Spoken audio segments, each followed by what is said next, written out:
仰向けになって足を揃え、両膝を立てましょう。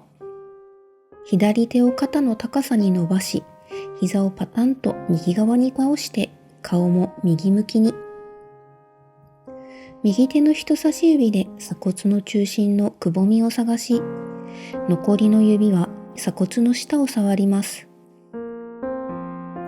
息を吐きながら鎖骨に沿って胸の中心から外側へ指を滑らせ、最後は手のひらで肩をマットに押し付けましょう。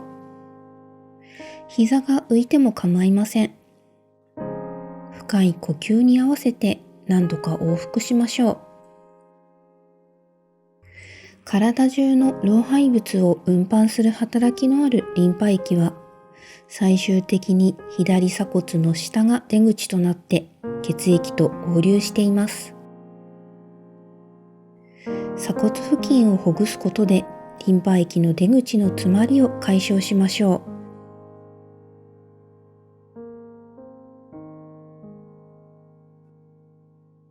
それでは今の呼吸を最後まで吐き切ることができたら、吸いながら膝を立てましょう。反対側です。右手を肩の高さに伸ばし、膝をパタンと左側に倒して顔も左向きに。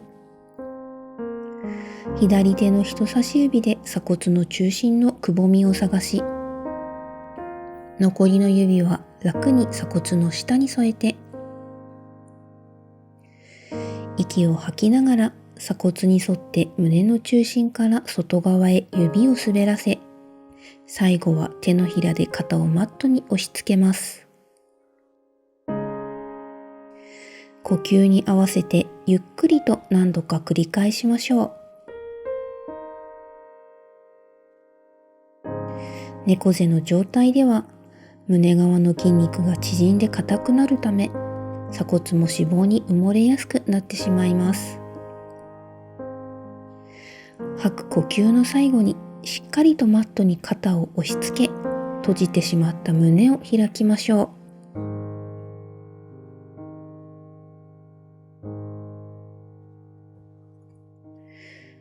それでは今の呼吸を最後まで吐き切ることができたら、吸いながら両膝を立て、開きやすい足幅にしましょう。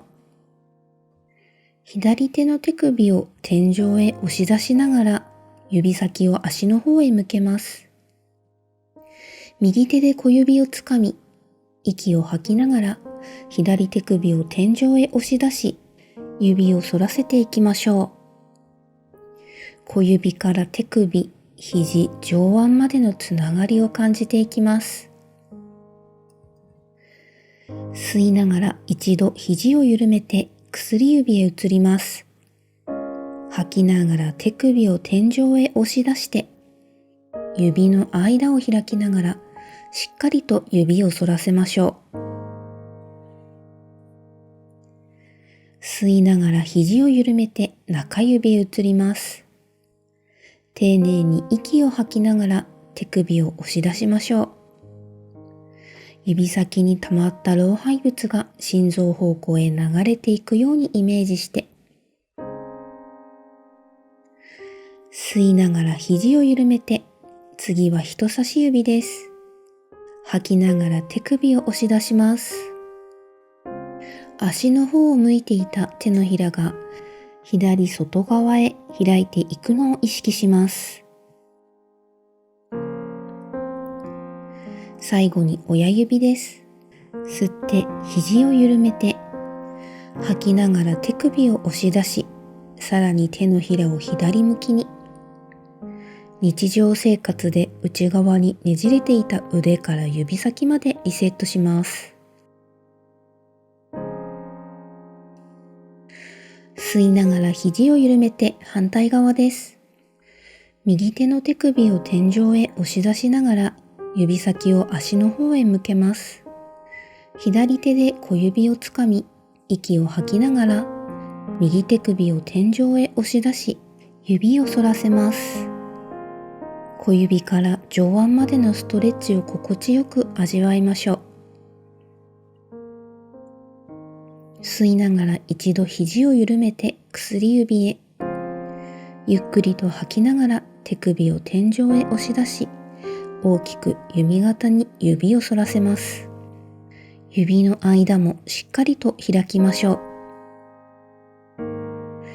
吸いながら肘を緩めて中指へ移ります。丁寧に息を吐きながら手首を押し出して、指先の疲労がじわーっと解放されていくのを味わいましょう。吸いながら肘を緩めて、次は人差し指です。吐きながら手首を押し出して、足の方を向いていた手のひらが右外側へ向いていくのを意識しましょう。吸って肘を緩めて、最後に親指です。吐きながら手首を押し出し、さらに手のひらを右に開いて、猫背や巻き肩の原因となる腕のねじれを指先から解放していきましょう。吸いながら肘を緩めて手を下ろします。体を右向きに、膝は曲げて楽にしましょう。左手を頭の上に、肘を軽く曲げて脇に右手を当てます。深い呼吸を続けながら上下に右手を動かして上腕から脇の下までさすりマッサージしていきます。二の腕や脇、肋骨のあたりまで軽く掴んでほぐしてみましょう。腫れて炎症を起こしている時などは強く揉むのは逆効果なので、掴みにくい方は優しくさすって血液やリンパ液の流れを促します。脇の下には液化リンパ節があり、リンパ液に細菌、ウイルス、がん細胞などが含まれていないかどうかチェックしているため、老廃物が詰まりやすい場所です。呼吸を意識しながら優しくほぐしましょう。それでは動きを止めます。次は右手で上から軽く膝を押さえ、左手を耳の横に伸ばしましょう。吸いながら手のひらを返して手の甲をマットに下ろします。指先の力は抜いて、吸う呼吸で肺を大きく膨らませて肋骨の間を開きましょう。肘を体から遠ざけるように意識して体側を長く伸ばしましょう。次に腕を大きく回していきます。手の甲をなるべくマットにつけたまま、吐きながら腕をゆっくりと背中側へ回していきましょう。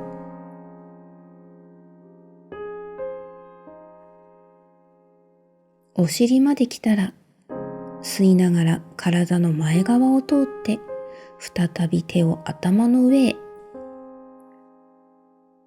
手の甲をマットに下ろします。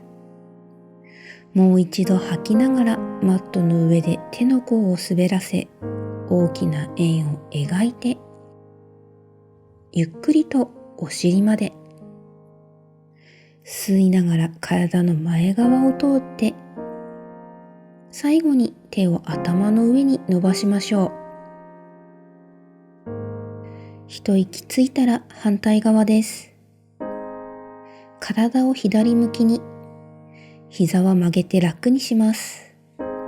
右手を頭の上に、肘を軽く曲げて脇に左手を当てましょう。深い呼吸を続けながら上下に左手を動かして、上腕から脇の下までマッサージします。二の腕や脇、肋骨のあたりまで、最初は優しくさすって、様子を見ながら大丈夫であれば軽く掴んでほぐしてみましょ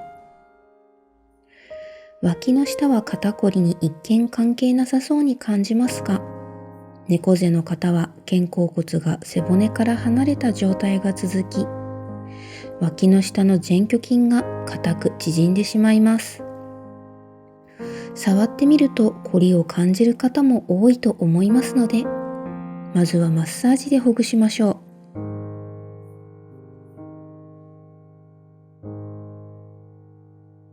それでは動きを止めて、左手で上から軽く膝を押さえ、右手を耳の横に伸ばしましょう。吸いながら手のひらを返して、手の甲をマットに下ろします。指先の力を抜いて、吸う呼吸で肺を大きく膨らませて、肋骨の間を開きましょう。肘を体から遠ざけるように意識して、肩甲骨の下側を背骨から離していきます。一呼吸ついたら腕を大きく回していきます。手の甲をなるべくマットにつけたまま、吐きながら腕をゆっくりと背中側へ回していきましょう。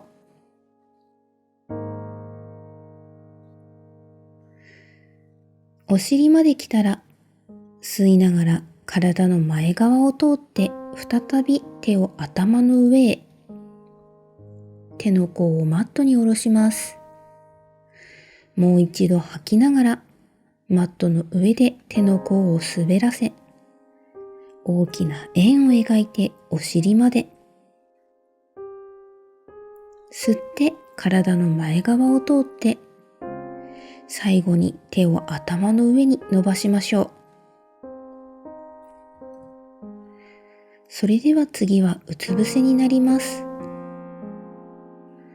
左手を肩と同じ高さに伸ばし、右手でマットを押して、左肩を開くように押し付けたまま、ゆっくりと体を右に向けていきましょう。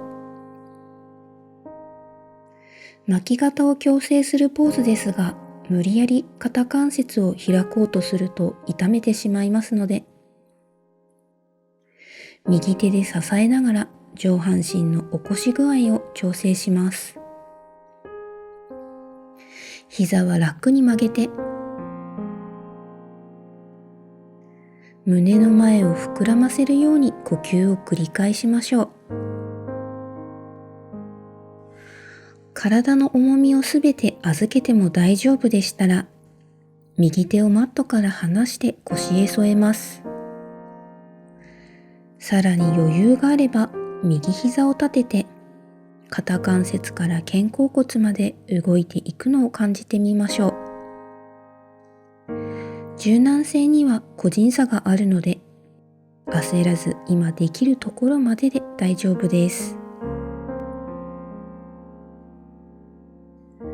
あともう一呼吸大きく吸って、吐きながらうつ伏せに戻りましょう。右手を肩と同じ高さに伸ばします。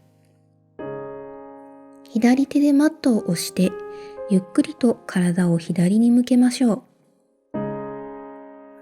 痛みや違和感が出ないように気をつけながら、左手で支えて上半身の起こし具合を調整し、膝は楽な位置で曲げます。呼吸を意識して、吸う息で胸の前が開いて、もう少し肩を開ける感覚があれば、徐々に体の重みを預けていきます。左手をマットから離しても痛みがなければ、左手を腰へ。さらに余裕があれば、左膝を立てましょう。肩関節と肩甲骨が連動して動き、さらに胸の前が開かれる感覚を心地よく味わいます。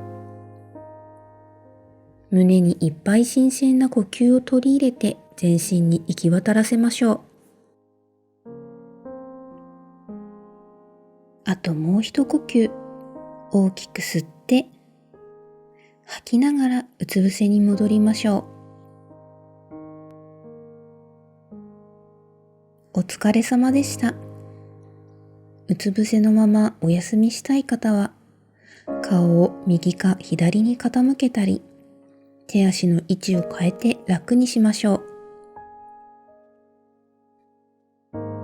仰向けや横向きになっても構いません。自分が一番落ち着く居心地の良い体勢になってお休みしましょう。このチャンネルではちょこっとセルフメンテナンスできるヨガ動画を配信しています。気に入っていただけたらグッドボタンとチャンネル登録をいただけると嬉しいです。一緒に体を動かして健康になりましょう。